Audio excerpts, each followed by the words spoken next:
6, 5, 4, 3, 2, 1.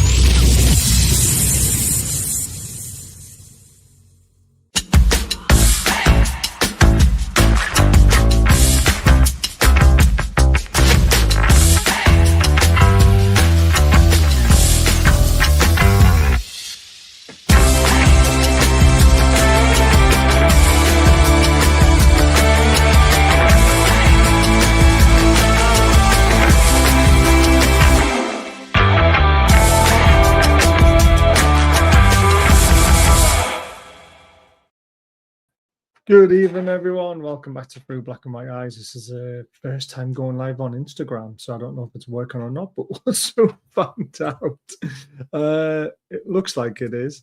I've never done it before, so it's very, very interesting.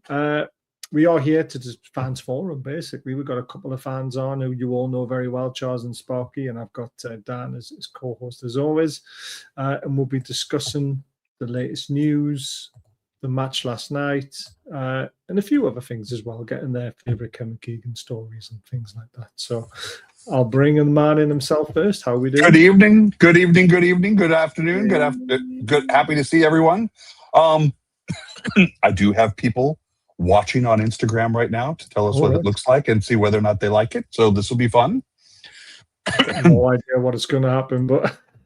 Well, I mean, as we add people, I expect that our little boxes will get smaller because I can see it in the studio here, the way it looks. So I'm actually quite pleased with it. This will be fun. Yeah, we'll see if it works. Crossed. Evening, Denny. How are you doing? Afternoon, Kev. How are you doing as well? That's for you, Dan. Barman knows. Good evening, Dennis. Good to see you, sir. Denny! Let's bring the multi-award-winning. Oi, how we doing? He's hanging. I am. It was some night at St. James's Park last night. Obviously, not the result we were looking for. But the man who I met and said never drinks. It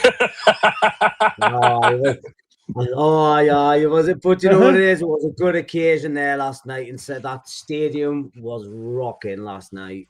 It was rocking inside. Honestly, I'm just getting the hairs on me arms are just standing up, just like obviously flashbacking about it, man. Honestly, but yeah, we'll get into it a little bit later on. I'm really, really excited to get cracking, and obviously, once again, Baz, you pulled out a absolutely unbelievable panel tonight. So, welcome, Charles. Oi. All right, Sparky. How you Live doing, from the red light district. fresh from the red light district, Charles. How are we doing, Charles? Pretty good. Yeah. Good evening, Charles. Good to see you. Did you have a good holiday? Yeah, no, grand. No, been good. Oh, that comes from good. Happy New Year to you, Charles. Happy New Year to you, Sparky. I don't know whether or not we've done this in the new year with you. It matters not, mate. There you are. I'm still trying to find it. Like, obviously, realize what actually day of the year it is, man. We're only 2 weeks into the new year. By the time I start putting the Christmas tree up, I think. The new year on me. Good idea, Charles. Last year, ours stayed up until April. Yeah. Because we had so much going on, we just couldn't be arsed about it. So that's all good. I get it. All right, Baz. Is that us? That is us. That is everyone. Okay. Finishing last night was tougher watching an Incredible Hulk. Yeah. It was a tough game, but obviously I can't really criticize the team. They put their hearts into it. It was a very tough game. Yeah. But the weekend really did kick us in the backside, didn't it? And it did. The changes they had to be made. I mean, everyone was crying about Barnes not playing. He just played 120 minutes at the weekend, and then he also played the full game, midweek before that as well. So against Leeds as well. Yeah. He needed a rest. Tonali was the same. I know, but you've got to look after these players. If he's too important and you keep playing him and he breaks down, you lose him for longer. So we can't keep on doing that. Tonali needed the break, obviously just becoming a new dad, and also played 120 minutes. at the weekend. And I wasn't surprised to see Miley started at right back because Trippier's not really ready to come back into the side fully. So were you happy Well, of when course, you we've lost saw Livermento, so yep. Yeah, well, that happened in the game, didn't it? Yep. But when you looked at that lineup, I thought pretty strong. Yeah, Agreed. 100%. Yeah. No, you can't argue with that. You'll be happy with that. Yeah, I thought honestly, I was like, yeah. I mean, obviously, it's not really what we wanted. We obviously wanted the big guys playing, but I thought, yeah, we can cause some damage with that. Obviously, we go into the game. You know, Wiss has missed 2 big chances, hasn't he? Yeah. And no more. I suppose the header hits the crossbar, but he doesn't really head it properly. It hits the shoulder and loops. If he got his head on it properly, he'd get a better chance of scoring. But that one in the first 5 minutes, Dan, I mean, he's got to be brilliant. You can ask my family how I reacted to that one in the living room. You know, Parker looked at me and said, "You realize he can't hear you, Dad?" And I said, "You got to do better than that." For me, yeah, those first 10 minutes and the chances that we had, you got to put those away. That's your bread and butter. That's why you were brought to the club. That's what you're meant to do. And unfortunately, for whatever reason, we left the shooting boots in the dressing room. You know, I don't know. I can't legislate for it. It was a difficult watch. You know, and especially against a team like Man City, and we were up for it, as Sparky can tell us firsthand. You know, the atmosphere in the stadium was up for it last night. Everybody was willing us to do well, and for whatever reason, we, you know, I was commenting, was it against Leeds that everybody kept slipping and sliding? Or was it against Bournemouth? You know, and I said maybe we were wearing our firm turf boots instead of our long boots, you know, for soft ground and everything because of all the rain and the wet. I don't know. I just, for whatever reason, we started with. I was pleased with the lineup. The lineup was what we expected it to be with rotation, but for whatever reason, they weren't wearing the shooting boots. So there you go. I mean, Charles, is it down to not being back long enough? I think the commentator said it quite well. He looks like a man who's not confident in front of goal at the moment. Things just aren't happening for him. I think Les Ferdinand said, you know, he's like an instant striker. And when he's on it, he doesn't think about anything. But at the moment, when the ball comes to him, he's thinking about it too much. Well, you know, he obviously feels the pressure for sure. But you know, he has scored 2 goals, so it's probably per minute ratio is not bad. So in fairness to him, he has delivered. Yeah, he wants to do well. He's in a you know, you can tell he's bought into the whole thing. He loves it. He gave up the African Cup of Nations. I mean, at the end of the day, he did. You know, he do that, and that can't have been easy. So he's desperate to do well, and you know, he feels it more than anyone. You know, he'll come good. But I view him as Wilson's replacement. Actually, you know, it's he's similar a little bit to Wilson at his best. Yeah, I get where you're coming from. A bit more pace. He likes to play on the shoulder of the last man. Yeah, so I think Wilson's replacement is him. We haven't replaced Isak, but that's not another story. But yeah. I think they've tried to replace Isak with 2 strikers, haven't they? They tried to replace him with Voltemada and Visser. With output, yeah. In terms of output, they brought in 2 to replace Isak and basically spent the money that we got for Isak on those 2. So we didn't get like for Isak. Agreed. Even similar, and I think Ekitike would have been similar. Even Sesko would have been similar. Yep. You know, and we haven't done that. So I like Sparky. I like the way Sparky went. I ruffled some feathers there, Charles. I love it. Sparky, when the ball landed at Visser's feet, were you thinking, boom, this is going to hit the back of the net? But the crowd seemed very lively. Then when we missed that chance, it felt like it sucked a lot of life out of us, even though it was only in the first 5 minutes. Yeah, so I've literally got that on my notes here today as well. In regards to the first, like that goal that should have been a goal by Wissa. Or for me, decision making played a massive impact in that. Like you had Ramsey, like Ramsey was on for a nice little tap in, you know. So if he did use his brain, like decision making, like you were saying, you know, he does want to make an impression, so the pressure is on him. So he's just trying and whacked it, but at least he could at least got it on target, and that would have been like the Eddie Howe's team that we know, straight out the block, straight into them, early goal and setting the pace of the game. And yeah, that like little bit deflated us, I think. And then, but like for me, Newcastle United were like the dominant team. I thought last night. I think we played really, really well. We did. On the lineup. We did. Yeah, we did play well. My wife is fairly neutral. She's a Toon fan, but fairly neutral, I would say. She said, "You guys play well." Yeah, we did. We did play well. We created chances, and the other ones that the one that fell to Voltemada. Yeah. You know, why didn't he hit it? Very, very. And we know he's capable of it. That was the frustrating thing. Is you know the why he felt it necessary to take that extra touch or whatever. It just. We know that these guys have goals in their feet. They just, for whatever reason, aren't able to put it on frame right now. You know, and how many Bruno hit? You know, I know we're going to talk about it. You know, we had hitting off the crossbar. We had hitting off the post. We just, for whatever reason, we just couldn't get it in the net, which is the most important part. Yeah, I completely disagree with this. Is there any point in even turning up for the second leg? Of course there is. And yes, 100%. We have. We beat them in 2012 when Ronaldo, Aaron scored, and Cisco. No, Sissoko.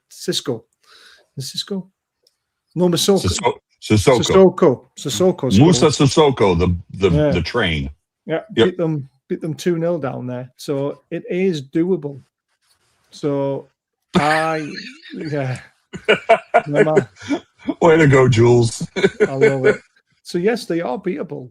It's just you've got to ride your luck, but you have to take your chances, which is what we failed to do.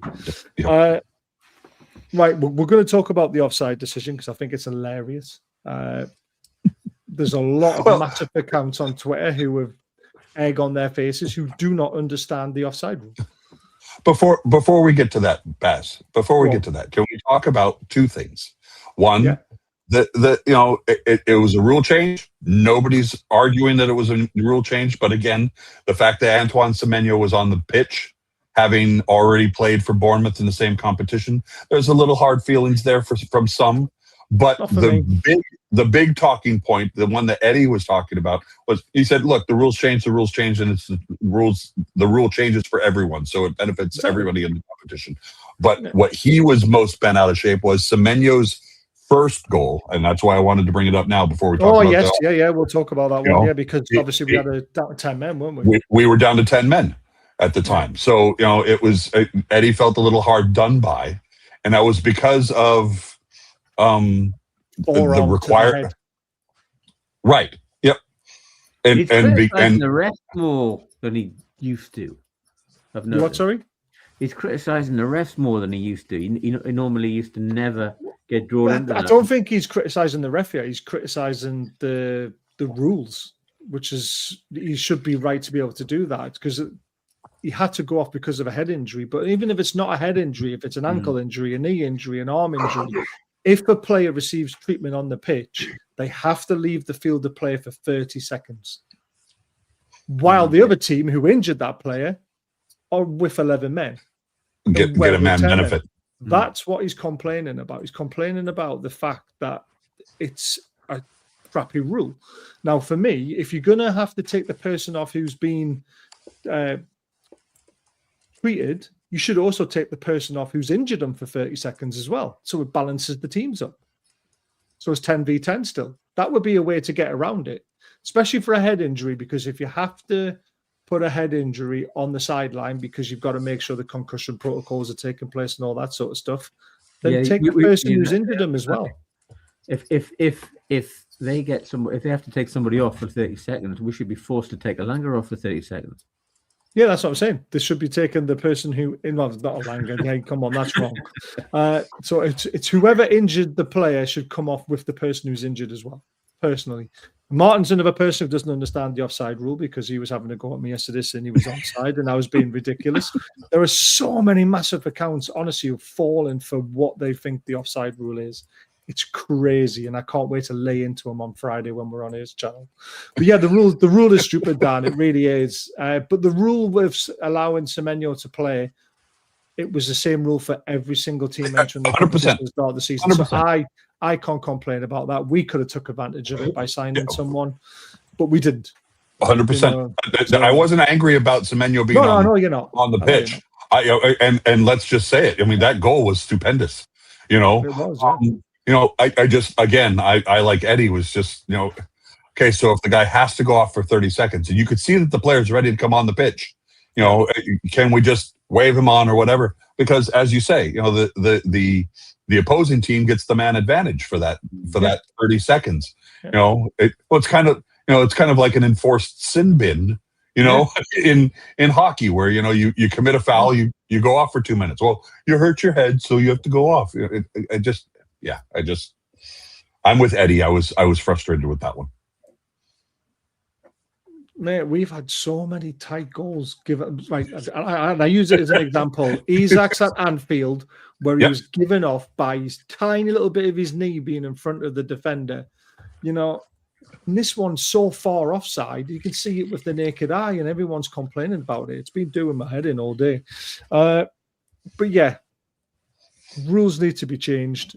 And the offside rule will change because Arsene Wenger's put forward daylight.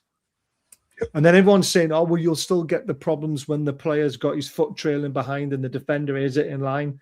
But I reckon there'll be a lot more goals scored and not given offside if they change the rule to that. And there'll be a lot less scrutiny and there'll be a lot less time wasting. First of all, before we go into the actual offside, everyone's been complaining about semi-automated offside not working. Okay. Right? It's not going to work when you're in a crowded penalty area, not knowing when the ball's kicked to where the player is, because there's no chip in the ball.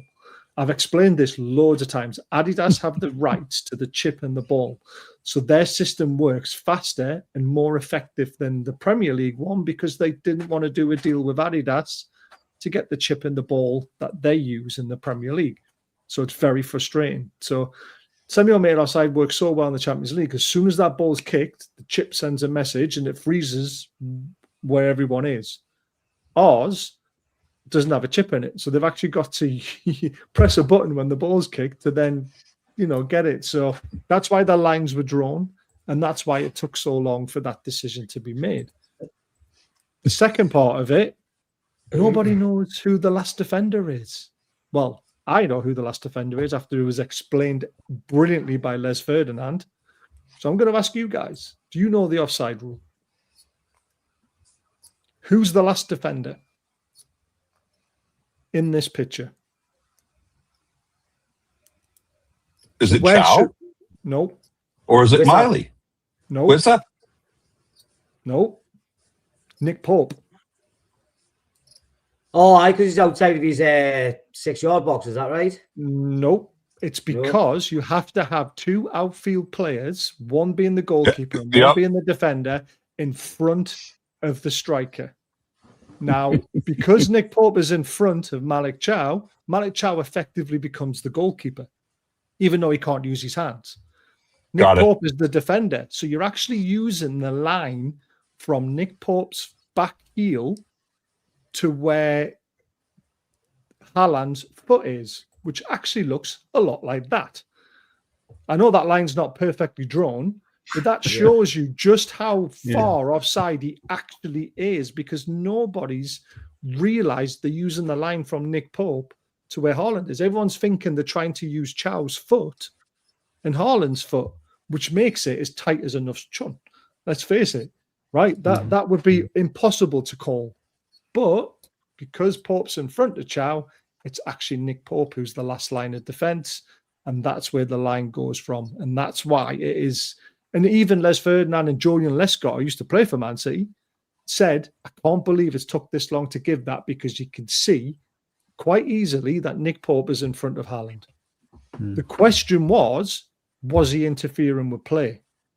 That was the thing that it went down to the referee's discretion, didn't it? Because you had to go over to the screen. Now, no offense, but that ball, when it's kicked, actually goes past Haaland, which means Chow can't get to the ball or try and block it, which means Haaland is definitely interfering with play. So it is a 100% offside decision. And I don't know why everyone's whinging about it, because it's... Can you remember the Wirtz offside against Fulham? No, I can't. It was Wirtz's goal was given onside, but yet his toe was under 5 centimeters offside when he got the ball. And everybody was screaming, saying that should be given as offside. Yeah, like everyone who was a non-Liverpool fan, but that should be given offside because his toenail is just in front of the defender's foot. But yet they want this to be given as a goal, even though there's about half a foot involved.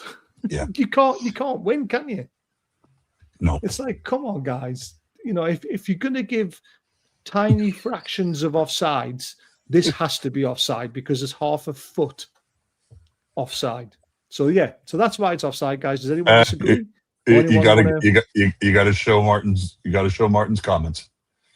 Oh yeah, I'll bring them up. Here we go. That wasn't my issue, Baz. My issue was VAR wasn't brought in for refereeing, and also VAR decided VAR no ref has gone to the screen for that. That was our issue. Like I totally understand where you think the issue is, but Haaland was in Chow's way. He was holding him, which means he's interfering with play right on top of the goalkeeper. It's offside, mate. And I think it's a great spot from the officials, personally. Once you point out that Pope is in front of Chow, then Chow becomes the keeper, and Nick Pope is the left. Once that explanation is made, that's fair play. I can appreciate that interpretation. Then I think it was clear and obvious. Martin, you're going to say it's not because you're a Man City fan. I'm going to say it is because I'm right. I mean, that whole VAR situation as well last night. I mean, what did it take? About like 5-6 minutes or something for it to get 5.5 minutes, I think it was. Yeah, I mean, come to the decision. So that just completely killed like the atmosphere. It took 5 minutes for the Newcastle. It took 5 minutes for Newcastle wire transfer to get through to the referees. I like it. And yes, I would be saying the same thing because offside is offside. It's as simple as that. And that's why we were level-headed. Exactly. That's why we're level-headed. I would definitely say it was offside, but I don't like it. Because even when I first saw it, I thought that's never offside. That's going to be well harsh. But then when it was explained to me properly by Les Ferdinand saying, "Oh, I understand where they're drawing the line from now because the keeper's in front of Chow," and I went, "Of course, that's the bloody rule." So yeah, it's offside. It's funny. We just talked about the offside rule and the start of it from 1863 last night on our drop-in episode on my channel on Instagram. It was back in 1863. The offside rule was there had to be 3 defending players in front of the attacking team, regardless of where the ball was, regardless of who kicked it. There had to be 3. And then in 1872, 9 years later, they switched it to 2, and one of them had to be the keeper. Yeah. So I mean, the permutations of the offside rule over the last 150, 160, 180 years have been multitudinous. And until we can all get to some kind of agreement on what the hell that is. The offside rules changed so much over the years, but the actual offside rule, if there has to be 2 defenders for a striker to be onside. That rule's been around for years. Mhm. That's not a new thing that's come into play. So, and this subjective thing, it used to be offside is offside. Well, just So- remember when they introduced passive offside. The player could be in an offside position as long as he had Not no interfering with impact on the play. And you're just sitting there going, okay, but the fact that player is there, the defender's got His eye that line, player in his. So it just, whatever. Yeah, I completely get it. I remember that rule was brought in probably 20 years ago, or maybe a little bit more. Like 1998, it was the Yeah, there you '98 World go. Cup. yeah. So They introduced that at the same time what did they as. change? What did they change in '98? that you wouldn't have to be interfering with play if you were in offside position, because it used to just be if you were right near the corner flag because you've gone down injured and the ball gets played up front, you'd be given Right. offside. Uh-huh. So they changed the rule saying not interfering with play. 'Cause I remember when the rule came in, I remember we got a goal that we should never have got because the ball got pumped up forward. Shearer was in an offside position. He was walking back and he let the ball go through his legs and then we ran on and scored. But surely that's interfering with play. But they said, well, no, you never touched it. And they give the goal. I was just like, all right, we'll take it. They introduced that offside rule just before the '98 World Cup in France, the same time that they introduced the rule that where a keeper had to deal with a back pass from the foot with the foot. You weren't allowed to scoop up and pick up the ball. Yeah. Yeah, you couldn't pick up the ball if it was played back to you with a foot. That's why. That's all of a sudden you started seeing defenders, being smart about it and heading the ball back to their keepers so that they could pick it up. They changed that same World Cup. Was it Denmark? Denmark kept on passing the ball back to Peter Schmeichel, and he kept picking it up, and that's how they win the games. They'll go 1-0 up and then just keep passing the ball back between each other all the time. So they brought in the rule because it was against the spirit of play. I guess that was the way. And fans weren't getting the money's worth watching. I suppose if you're the winning team, you're not really bothered. You find it in your way to win a game, won't you? And Jules, I know this is technically a Newcastle channel, but we welcome everyone. We welcome all their views, and anyone can watch this channel. So yes, we're going to have our say, but they can have their say as well. Right. We've got, I put a tweet out going, Anthony Gordon, what does that hair do? Is he not trying to score? Is he not going to cut his hair until he scores an outfield goal? And I knew I'd seen his hairstyle somewhere before. That's exactly where I was going. Something went seriously wrong with his headbands last night because that hairstyle was disgraceful. Oh my God. Diabolical. It looks quite aerodynamic, I think. I don't know, man. The waves off the side just, when I was in college, I had a hairstyle similar to that, but it was all shaved underneath. So it was, kind of like Holland's is now. So, but that whatever he was doing last night, I much prefer the headband to whatever that was, and that's now the second time we've I'm not seen so sure, actually. I prefer that to the headband because he played quite well. Oh yeah, and I think a couple of weeks ago he didn't have a headband on. He also played quite well. I think it could be we could be onto something. So the headband is constricting blood flow to the head. But he did it for Elanga, to copy Elanga, and then he started playing like Elanga. Let's leave Elanga alone. But I thought Gordon played very well last night, and he doesn't get the plaudits when he doesn't score or assist, but he could have easily had an assist last night if Baltimore just grew his neck a little bit longer. He did play well. I mean, it was just one of those frustrating games, wasn't it? Yeah. But I've not given up, Sparky. I still think we can go to the Etihad. They'll be thinking, we're in the next round of the Cup. We could go down there and cause an upset and cause a surprise. Oh, of course. On any given Tuesday. Second leg, that's the magic of the Cup, isn't it? It's obviously in there. That second leg is in their favour now, but I was just watching the recent Eddie Howe interview and he was like, right, whoever scores next, because obviously this is only just half time at the end of the day. Yeah, 2-0 at half time. So we need to come out second half straight in the faces. Eddie Howe's mag straight off of the block. But considering that, if you look at the fixture list at the same time, there's like a massive chunk of fixtures again. Once again, it's just we like can sign anyone. We can as sign well. anyone. Now But we can sign anyone. Buzz. We can sign anyone now. Doesn't matter who we sign. They're not cup tied. Yeah. And, they'll go on and. But you got to remember, Man City have the same problem we have as well, though. They have the same fixture congestion. They're still in the FA Cup. They're still in the Champions League. They're still not qualified for the next round of the Champions League yet, so they've still got to win their games. They've got away games as well. They've got Man United at the weekend. So they've still got a tough run as well. So it's not going to be a big game here in Holland next week of PSV. Yeah, exactly. You know, we cannot lose to PSV. That would be very embarrassing. That cannot happen. how goes your hotel search for Budapest? Oh, it's I've got like the suite on the penthouse already booked. There you go. Oh my God, the red light district's getting hammered in it. Oh, you had to go there, didn't you? I did. We will beat Man United easily, possibly. Right, I want to, obviously, me and Dan have given our favourite stories, but you used to haven't been on. So I'll start with Charles. Your favourite Kevin Keegan moment. Obviously, we wish him well. We don't know what's going on, but I thought this would be a chance to hear I've met him a number of times. I think we had a bit of chat about it. I mean, we did. I used to see him on a Sunday at the Beresford Arms in Walton with Arthur Cox. Almost every Sunday was there when he was in his playing days. That's how old I am.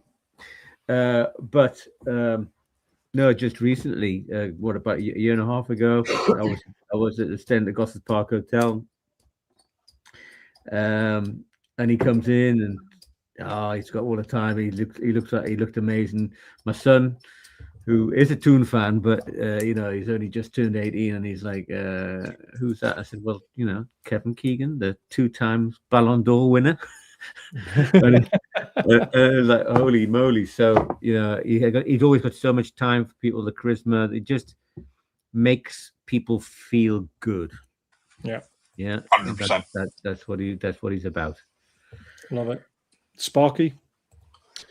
Yeah, well, for me, Kevin Keegan, it was obviously the team that he built as I was a nipper. It was something new, it was something exciting. It was something like, oh my God, he's bringing like honestly, it was just absolutely mince. And yeah, just obviously that whole season, the entertainers, and as I say, it's just everything that he's done for the club since. And then obviously when he actually returned back to Newcastle United for the second stint as well, during that patch. I thought, yeah, he's a forever legend. As a whole, as a business, where I can speak regarding the Joyland experience. Obviously, I know my business partner Fiona. She spent quite a lot of time with King Kev, and actually been his like personal assistant on occasions as well. So we just send him lots of love, and we just wish him the best, and we hope to see him. We hope to see him again soon, like fighting fit, Absolutely. I'm not too sure how or when he's going to be fit, but I heard the word abdominal cancer, and of course that plays into multiple things. So basically, they've said it's not. It's not a glioblastoma. It's not in the brain. It's not, in his tongue or something like that. By saying abdominal, you might come through. Dan. Exactly. A lot of people do that type of cancer. So, Baz, I know we talked about it the other night, and I said, that it's always, everybody conjures up the love it rant. Everybody, I met Keegan back in August, I think it was. No, May. It was in May. But I mean, just a fabulous individual. I will add one more to our list. How many times have you seen a manager come out and stand on the steps of the stadium and explain an outward transfer? How many times has a manager come out and defended, selling a player of the caliber, arguably the best player, to an assembly of fans that are standing outside. I mean, we saw Eddie Howe, saying about the rat leaving and all that business, but I'm talking about King Kev standing on the steps of St. James's Park, defending the sale of Andy Cole to Man United and explaining how we were getting Keith Gillespie in return, and that the money would be reinvested. And of course, we brought in Sir Les Ferdinand and such. But I mean, when was the last time you saw a manager do that? I think that's probably the last time, right? Yeah. So that goes again. It's a credit to the man. King Kev is somebody who's just, like Charles says, gives you all the time in the world when you're in his presence, and he makes you feel like $1 million. When you walk away from chatting with Kevin Keegan, you stand a little taller. You feel like you're 10 feet tall, because he's just he has a way of making you feel good. Shakes your hand, he slaps you on the back and sends you on your way, and you're just like, I could take it on. Let's go. So yeah, he's just a fantastic individual, and we all send him all the love and everything, and hope his treatment regime goes well, and that we're all in his corner. Yeah, absolutely. I mean, even when Lloyd Kelly was sold, Eddie Howe didn't get on the steps and explain. Right. Exactly. Yep. And that was 25 million or 15 million or whatever it was. Also, as well with Kevin Keegan as well, what an absolute baller of a football player as well. Yeah, fantastic. Brought him in from Germany, and he just flourished, didn't he? And then obviously he came back and to management. As I say, it's just a beautiful football story along the way as well. Oh, absolutely. As Charles says, 2 Ballon d'Ors speak for themselves. He's the only British player to win 2 Ballon d'Ors, I think. Yeah. And he won it 2 years in a row with different clubs. He won it with Hamburg, for goodness sake. Right. That's an interesting young question from the young lad. Yeah, I think we can. I think we will win treble one day. But anyway, very quickly, don't forget, we got a membership option, 99p. I've just gifted 5 members to, it randomly does it on YouTube. We can do it once a month. So 5 memberships have been gifted out to people. If you've got one, fantastic. If you haven't got it, sorry, no control of it. Diet Crow, amazing sponsors. Baz 20 for 20% off. To get a chance of winning a $40 gift card, you've got to be a member. It is just 99p a month. Sparky, you won. Sorry, before we go to yours, you actually won and spent your $40 and bought some bedding, didn't you? Oh, mint. Honestly, yeah. So obviously I was a winner, so I was absolutely buzzing over the moon with that. Like, I was just like, cha-ching. But yeah, obviously I had a good browse at the Diet Crow selection there on that website, and I have to say I was really, really impressed with some of the products that are on offer at the minute. And like, with it being absolutely quite numb here up in the northeast, I thought, yeah, I'll buy myself a cheeky up the mags throw over, and I swear to God, it's like the highlight of my bedroom now. So I just can't wait to hop into bed and just like wrap up warming me up the mags, quill cover and that, mate. It's absolutely wicked, So I would definitely recommend checking out the site. And yeah, obviously I am the founder of the Jawline Experience, uniting tourism, hospitality and events here in Newcastle. So those around the world tuning in here tonight, if you're coming to Newcastle and you're not quite sure what you're going to be doing or what to do whilst you're here, check us out, and we'll be more than happy to be your personal Geordie concierge service. So, and also do tour guiding as well. So tune in, tune on, and I'll catch you in Newcastle. And even if you're not a Red Bull drinker, make sure you've at least ingested one before you go on a tour with Sparky, because you're going to need it. Yeah. We haven't won the Premier League ever, so we haven't got one. There's an easy answer to that one. Right, we've also got Prince Charming, who are an absolute fantastic little company in Wallsend. They frame shirts, they cut keys, they print stuff, they sell merchandise, lots of it, moving memorabilia, music memorabilia, loads of football stuff as well, loads of different clubs. So check them out. And finally, we have a great night planned, £15 per person, Newcastle Benfield Football Club, 27th of February.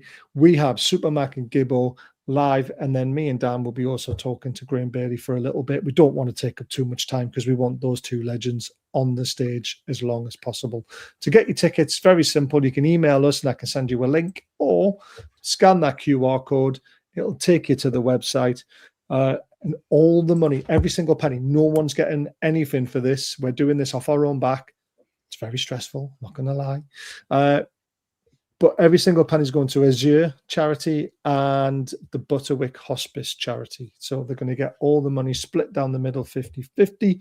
And I will be starting a raffle. These are the two prizes we've got so far. I think Sparky's going to throw in a prize. I think I might have a golf prize as well, potentially. But so far, an Alan Shearer signed street sign, certificate of authentication there.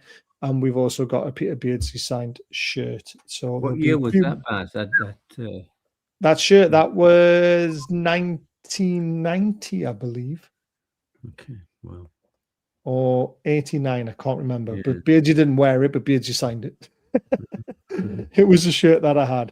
And Oil Brothers, every Friday, it will be over on Martin's channel. Looking forward to talking about the offside rule again and again and again. So come and join us on there. Yeah. He last won the top flight back in the 1950s. We won 3 in that decade. We did. 1955, I think, was the last one we won. If I can remember rightly. Or 1956. I know it was one of the two. 55. Anyway, but 55 was the FA Cup, though, wasn't it? Oh, it was the FA Cup, wasn't it? Yeah, it was against. It was 50. It was against we won the FA Cup in 50, 51, and 55, if I remember right. Yeah, I think the 30s is the last time we won the league. But I think you're right. Yep. I'm afraid so. The 3 things that we won in the 50s were all FA Cups. It was 50, 51, and 55. Yeah. Yeah. So the email for tickets is through Black and White Eyes, the number 8 at gmail.com. It is in the link of the description, so you can get the tickets, or just scan the QR code. Pause your screen right there and scan. Yeah, yep. Scan away. There you go. Scan away.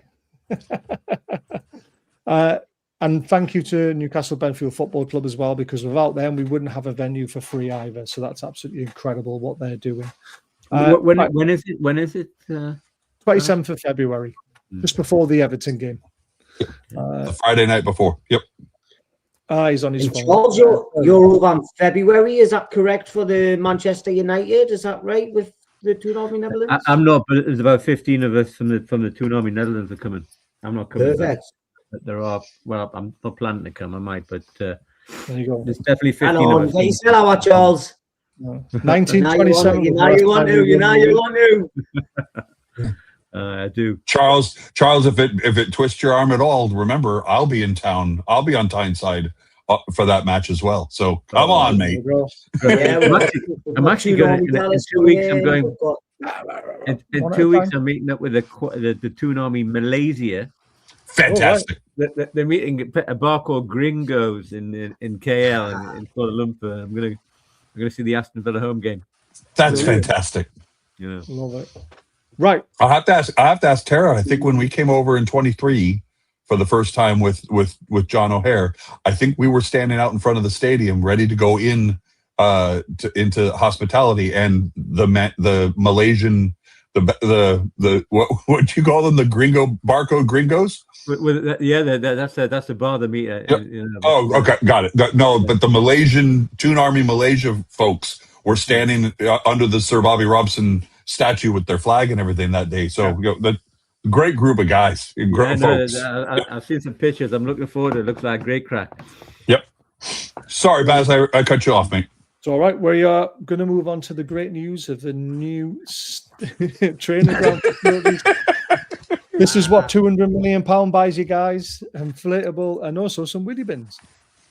I remember the wheelie bins. That reminds me of my youth. I mean, what was wrong with that?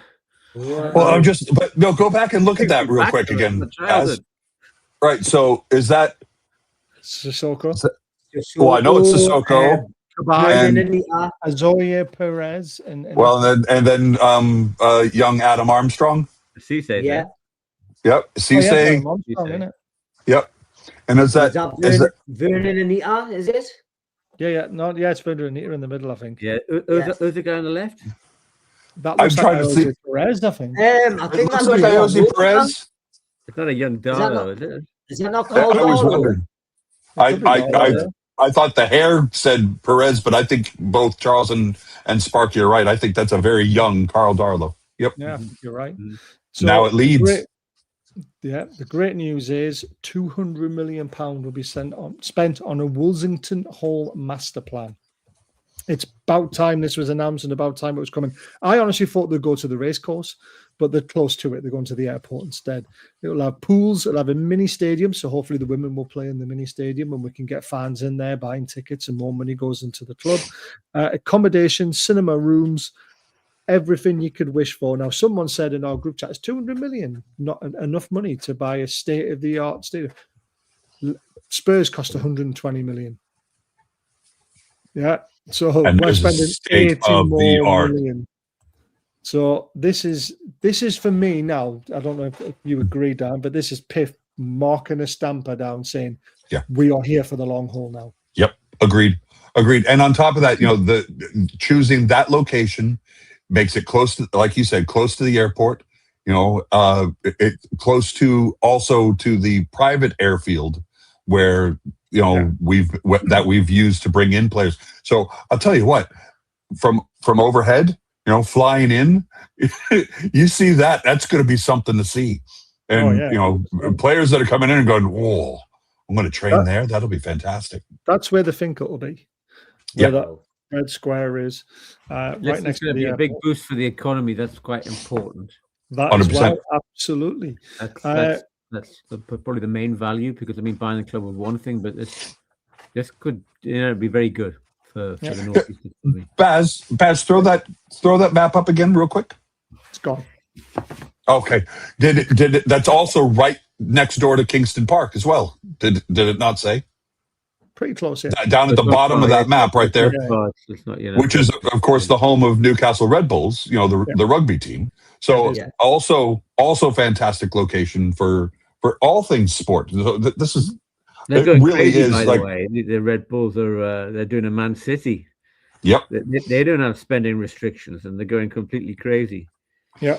Baz is absolutely right, though. I just wish I liked rugby, but I don't. But yeah, this for me is a marker down, and this is them finally answering that question, which a lot of people have been asking recently. Are PIF really in it for the long haul? And we've had this a lot on Martin's channel, asking that question. It's near Darris Hall, so for me, this is massive news, and it's just come at the right time, especially with a big summer window coming up. As Gary said, the architectural team, the U.S.-based architectural team behind Real Madrid Stadium are the folks that have been tapped for this. And of course, who knows that group best? Probably of all of us, David Hopkinson, who of course is our CEO. So he's dealt with that architecture firm before. So this is all the planets are starting to align there. So it's starting to go. Let's do it. Finally. Ross Wilson's finally got his feet under the table is the best way to describe it. That's what we've been missing for a long time, is people in the back room who want to move the club forward, not these chancers who just, Dan Ashworth was the last one that went, and he went in bad terms, but when he left, our transfer policy just went down the pan a little bit as well, didn't it? So we're now getting back to it. COO is, I think he built the main terminal, the main airport. I think he did it at Manchester Airport. So it was a massive, $1 billion infrastructure guy. So like Charles says, I think this is as Baz said, this is PIF putting a marker down, saying we want to be the best as Yasser said in the Amazon documentary. The ambition is to be number one. Yeah. So and let it go. Let's do it. Yeah, absolutely. And the other good news is Sven Botman signed a new contract. That's really good news. On his birthday as well. Yes, on his birthday. Even better. But I'm just buzzing that we're getting this new training ground. I really am. Bruno's also going to be potentially getting a new bumper deal. We've also got Tino, who needs a new deal. So that's going to be interesting. That won't happen until the summer. And then, of course, there's Tonali's been getting a lot of to Chelsea. Wow. Do you know what I mean? I don't know what's going on there. Anyway, see you on Friday, mate. Definitely. Cheers, Martin. See you on Friday. Trips renewal. Not heard anything about Trips, but I would give him another year. Sparky. Just put this up as well because obviously I forgot to do it because I put it in last. This summed up the game pretty well. Alan watching the VR check. You got Pep disallow that. Who did these graphics, by the way? That's pretty cool. I don't know. I just fantastic. Well done. What's the last man rule again? And VAR, which I think is quite funny. I would have got to that with Haaland and Chow, obviously with a disallowed goal. The other thing I didn't mention about the game as well, which I thought was really funny and really cool, is when Pep tried to low five Lewis Hall and he pushed his hand out the way. Excuse me, I'm in the middle of a game here. Fuck off. Now, critics will say if that clip had played a little bit longer, they would have seen Lewis Hall throw the ball in and then come back and high five. He does that, He does try to tap. He sees the good players. He tries to tap them up, and he sees Lewis Hall. Well, and then the people are talking about the fact that after the game, post match, that there are scenes that have Tonali and Pep speaking on the sideline.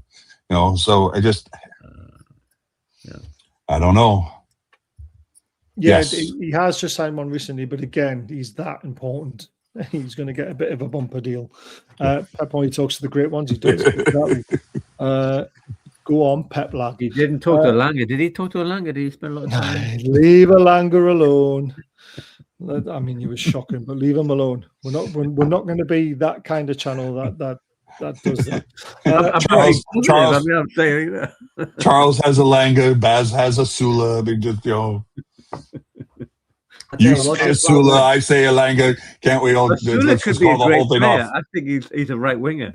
I think Asula is the solution to our right wing problem. He's not. Right.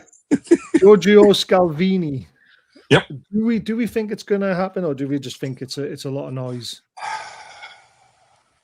We need somebody. It's obvious we need somebody. Oh, he was going to be £50 million last summer.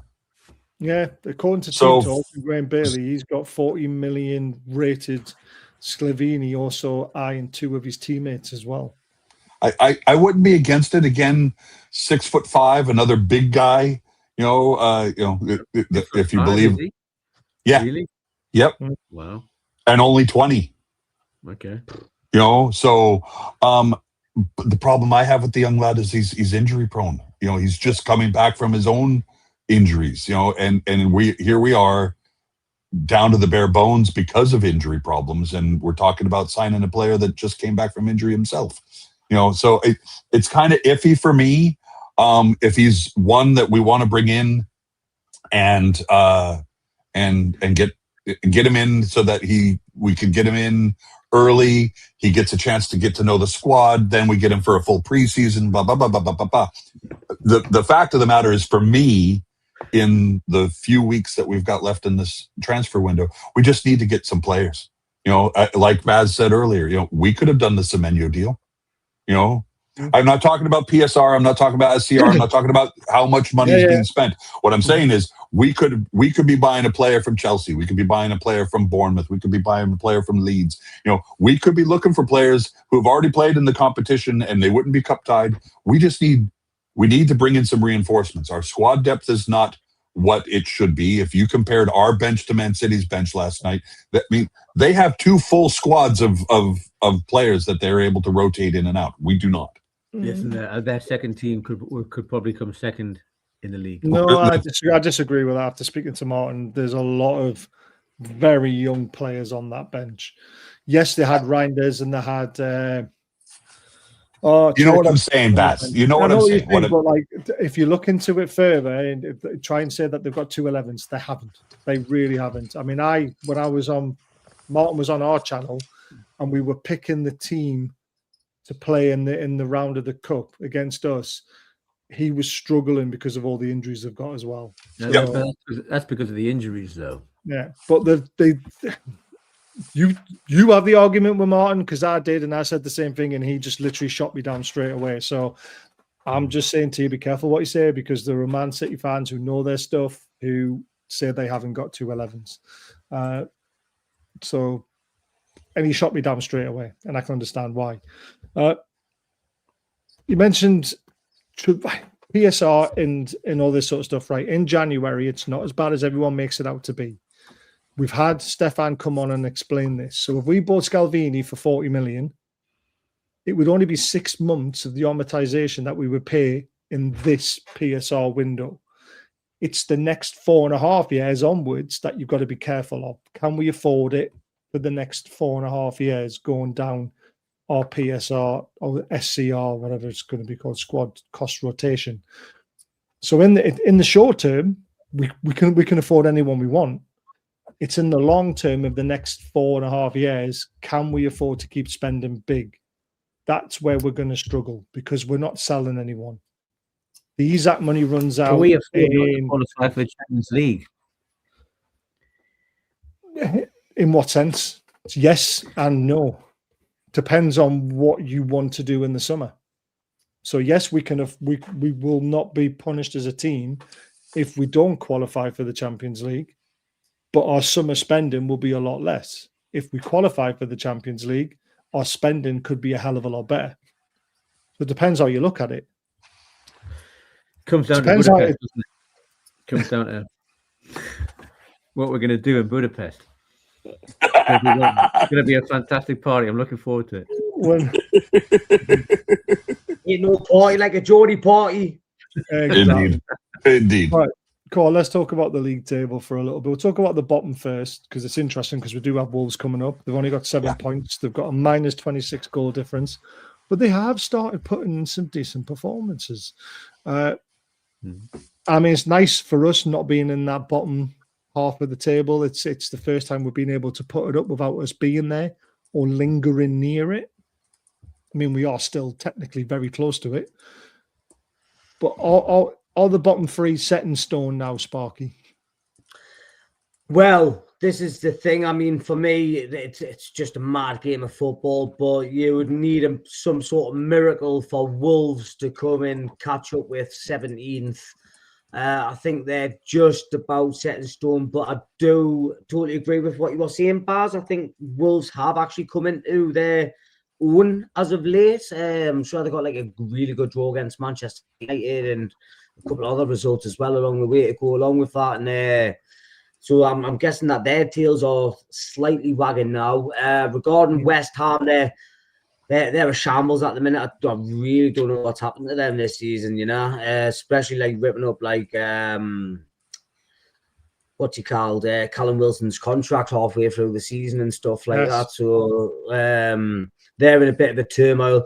Burnley, I think they put in a kind of good shift. I think they are showing up on match days, but to catch like, there's going to have to be something going seriously wrong for like Leeds, Forest, and Bournemouth for West Ham. Forest aren't playing well, and I've heard a rumor that West Ham are trying to buy Strand Larson from Wolves. Do a Chris Wood like we did to Burnley. Yeah, pretty much. Yeah. But yeah, I mean, like ruthless. I mean, as I say, unless performances improve for them bottom 3 teams, I think they're in a bit of trouble. They are, aren't they? Right, Charles, it's looking a hell of a lot sweeter now, isn't it? Mind the gap. It is. And we're, I think we're just a couple of players, bit of reinforcement, a couple of loan deals away from making the Champions League. And what I like about Villa actually went, Villa are right up against the PSL, but it's still, it was still going for this Gallagher. So why can't we? I mean, we clearly need a defender yesterday. Yeah. And an attacking midfielder, what a boost that would be. It's the risk reward, isn't it? That's the thing. Yeah. I mean, Villa are in a much healthier position than we are. I mean, They were so close to making the Champions League. well, And they gambled heavily, didn't they? They bought Asensio and Rashford on loan. Yeah. Yeah, Right. why can't we just do that? Just go for it. Just go for something crazy. Get a couple of loan deals and push on. I do agree with you. I just know Eddie Howe and the club's philosophy is they don't like to loan players and make them better and then watch them go back to their parent club. And that's also dead money. So that goes on your books with SCR. And if you're paying a 5-10 million loan deal and then paying his wages, it's dead money because you're not getting any of that back because you can't sell the player. He's just going back for free, isn't he? So it's a tough one. So we'd be looking for a player like we did Lewis Hall, where we're bringing him in with the possibility of, well, what was it? Was that one? That was I can't remember if definitely a good deal. So it was a done deal at the end of it. So yeah, so it was 6 months with a obligation to buy. That's what we did with Lewis Hall. So we but we overpaid for him according to Paul Mitchell. So ridiculous, isn't it? Hey, I tell you what, considering Brentford lost their manager and 2 of their star players, 3 5th at the moment, 3 of their star players, 5th. That's incredible. Yeah, indeed. But it just shows Everybody you had them odds on to go down, and look at what they're doing. Yep. And it just shows you what a run does. Yeah, I would just love to see. Superb. Yeah, Thiago has been fantastic. I would just like to see the numbers that total in the W column to increase. Yeah. So that would be great. Well, Villa won 11 or 12 out of 13, 14 games, and that's why they're up there. They couldn't buy a win at the start of the season. A lot of their fans were questioning Emery and whether he should still be in charge. So it just shows you stick with your players, you stick with your manager, you stick with your philosophy, and things do turn the corner. And because we think we've had a shocking season, yet we've only had 1 W less than Brentford and Liverpool, 4th and 5th. Yeah. Mm-hmm. Yep. Hey, Bailey. Hey. Oh, Poochie. I'm just going to feed her a bit of Isaac. You want a bit of... There you go. Love it. The other thing with ourselves at the moment is we seem to be struggling to score goals, but we're creating chances. And the thing that I always get worried about, if you're not creating chances, that's when you want to start to worry because you're not going to score goals from not creating. So while we're still creating chances, I'm still optimistic that we're going to put enough weight to win enough points. Agreed. It's when the other side of it happens, that's when I know we're going to struggle. That's true. The injury to Rodgers and Villa's are screwed. Or Watkins, to be fair, but Morgan Rodgers, honestly, if I could pick one signing out of the Premier League this season, I'd pick him. I'd want him to come to Newcastle. It's great for England, though. Great for England. It is. So we went in for a bid for him rather than Ramsey. There's a little debate. There's been talk about that. No, Sparky's right. Should we have gone in for Morgan Rodgers instead of Jacob Ramsey? I don't think it was for sale. I don't think it was even for sale. But I don't think anybody. Ramsey, by the way, had his best game. Yes, agreed. I thought he played really well. Yeah, I thought he played well. Yep. Look good. I don't think anybody saw Morgan Rodgers hitting the vein of form that he's hit this season. I don't think you don't think so. He was doing it last season as well. There was glimpses last season. He is a generational talent. 100%. I would love him in our team. I said that at the start of the season as well. I would have told. Well, let's offer them a Greek goalkeeper. And I mean, come on, Ross Wilson did it to us. Let's do it to them. This is true. But again, we could be getting rid of him to Villarreal, couldn't we? He's still doing well. Is he still on form, this guy? Yeah, he is. Yeah, apparently. Yeah. So, but he's hell bent on coming back to Newcastle to be the number 1. That's what it's quoted as in the Spanish press is saying. So, yeah, and I think if Rodgers went back up to sale, I actually think Man City might have a buyback clause or something to put in there somewhere. Oh, that's right. He came from Man City, didn't he? Yeah. So they'll have something in there. Can we also just really quick? Can we talk about Trafford last night? McCann, I thought he did well. No. I did too. I would definitely take him because I've always said I'd take him, especially after his performances for England in the under-21s. He looked decent. He did look decent. And I'll tell you the one thing that he did better than what Pope did was he commanded his area a lot better. Yeah. Crosses, things like that.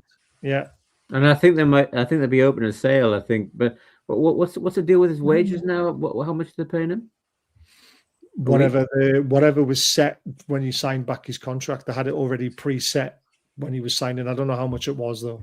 I thought that might be an issue, the wages, but could be. But again, I mean, he's the kind of player that potentially, if he's not going to get a game, he might take a wage cut to play football because he wants to be in that England squad, doesn't he?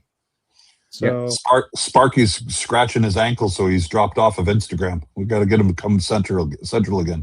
Oh, there it is. There it is.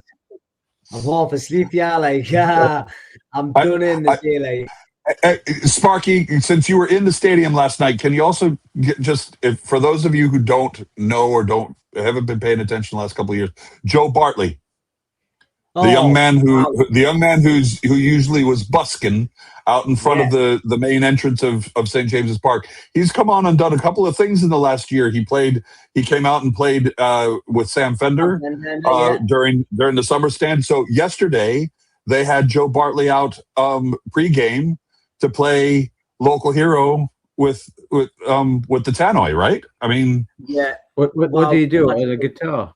On the guitar, yeah, on the guitar, honestly. He used to Charles. He used to busk in front of the main entrance at St. James's, and then he would just play local hero over and over and over again with a bucket. And I've gotten to talk to him a couple of times when I've been over. He's a genuinely nice lad. His family are very excited for him.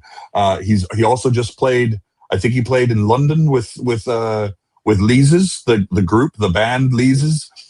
So, I mean, to have this opportunity to go out and play in front of 50,000 Geordies, in front of your own fans, when a year ago you were sitting out front with a bucket busking, and now I'm no good at musical instruments. In Corona, I started doing the bagpipes. Yeah, and I had nothing to do, so I started learning the bagpipes. And the neighbor, there's a lady next door. She'd been there with 45 years living next door, and is that it? Put the house in the market. I don't know if there's a connection between me playing the bagpipes and they're putting the house on the market. And she took the first offer. She wanted away from you, lad. That's just the way it was. I don't think it was the bagpipes. I think it was the red light. Available to hire. It wasn't the bagpipes. It was the red light in the bedroom, mate. So, Sparky, just real quick, from all accounts, I see that Joe did a masterful job and held his composure until he walked off the pitch. Yeah. So just like what you were saying, his story is just absolutely fantastic. So this time last year, so just to let you know, he wasn't just busking for himself for the change outside St. James's Park. It was the food bank.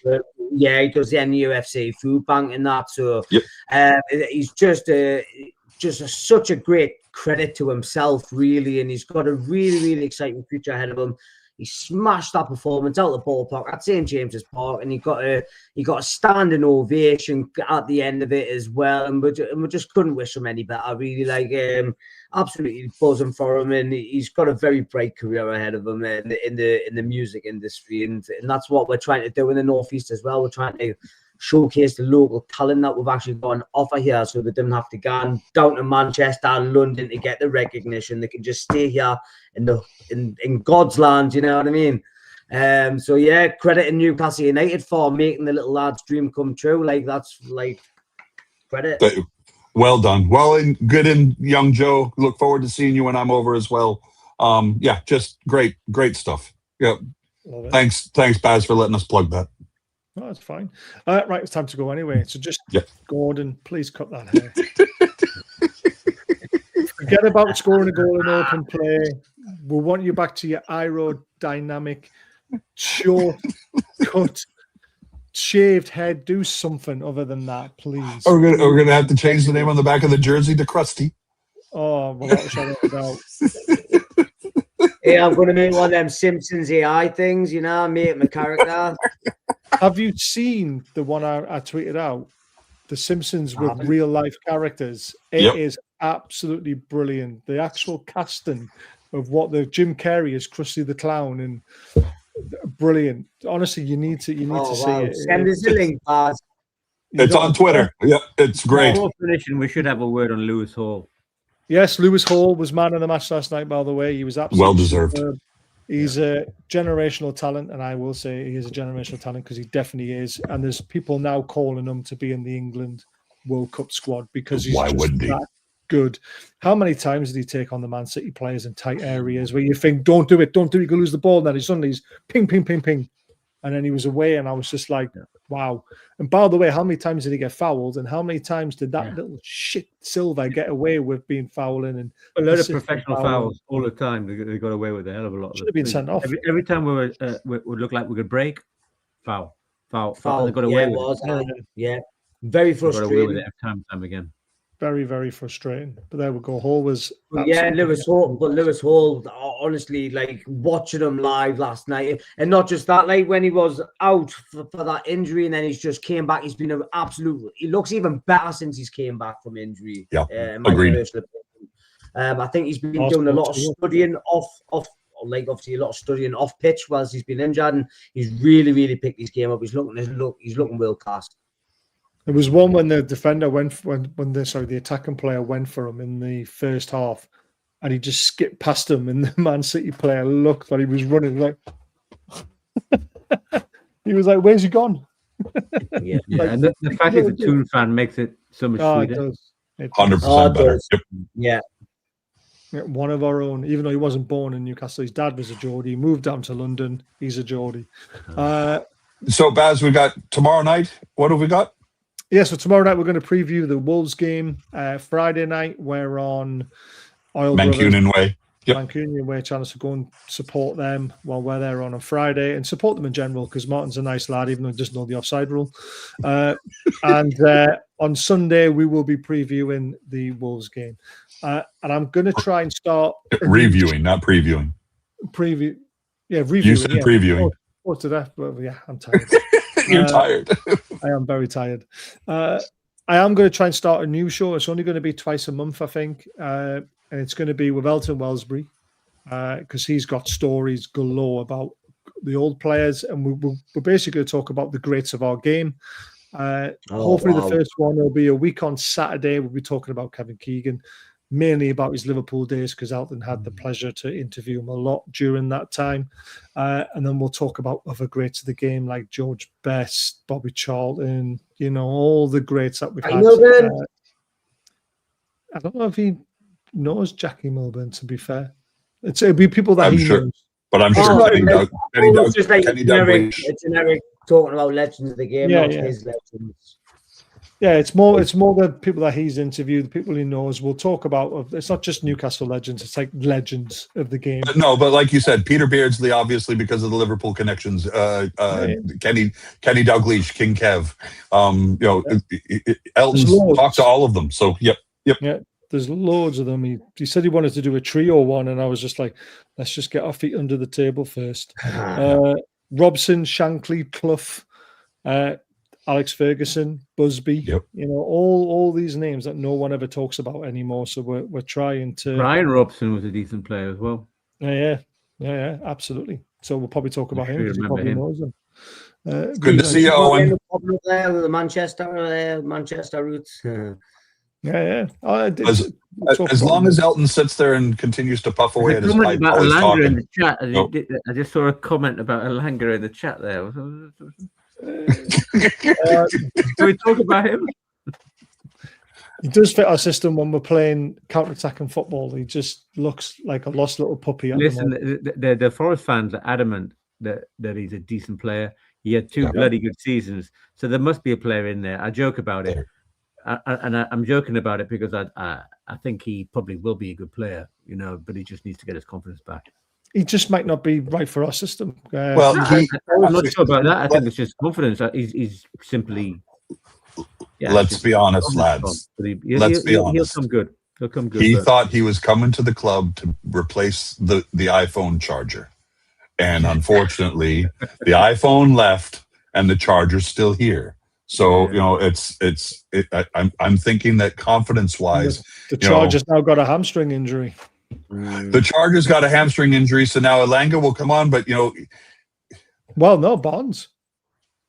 Well, what I'm just saying is, he was expecting to be, shooting or making chances for the iPhone, and unfortunately, for whatever reason, we didn't get that. So then, that's true. We didn't buy a Nokia. I mean, we got, or Nokia, as I think you would say, for whatever reason, like Baz said, poor Big Nick needed to be 6 foot. Thing here, saying. Exactly. I'm just saying, Nick Voltamata yesterday needed to be 7 feet tall instead of 6'6". So it'll come good. You saw the table. We're doing fine. We're in the Champions League. We're gonna Budapest Champions League. I love the confidence. I love it. I will sleep on the couch, Charles. If we get to Budapest, I will sleep on the couch in that suite. So, right. I love it. I love it. Right. Thank you very much, everyone. We will, like I say, we'll be back tomorrow. We're on Mancunian Way Friday. We're back on our channel Sunday. Then we're over on the Mackham channel on Monday night for the third of Mackhams v Geordies, Geordies v Mackhams. That should be an interesting conversation after I absolutely screwed them with the questions and Dan had to read them out and you haven't got a clue what he was talking about. It was quite funny. Remember, if you see a Mackham, smack him. I thought it was great. We had a good time. You did. I just loved watching them go. I think 1930, and then everybody. Was it Rob who said 70s? No, I thought it was Stu. If you want to get a PSV fan for a preview with a PSV game, I can perhaps arrange that for you. That'd be great. Yeah, we'll have to do that. Right. Good night, everyone. We'll see you again tomorrow night. Ta-da, everybody. Thank you to Charles. Yeah, lads. Good session there tonight. Thanks to everybody who's watching on Instagram as well for the first time. Ciao.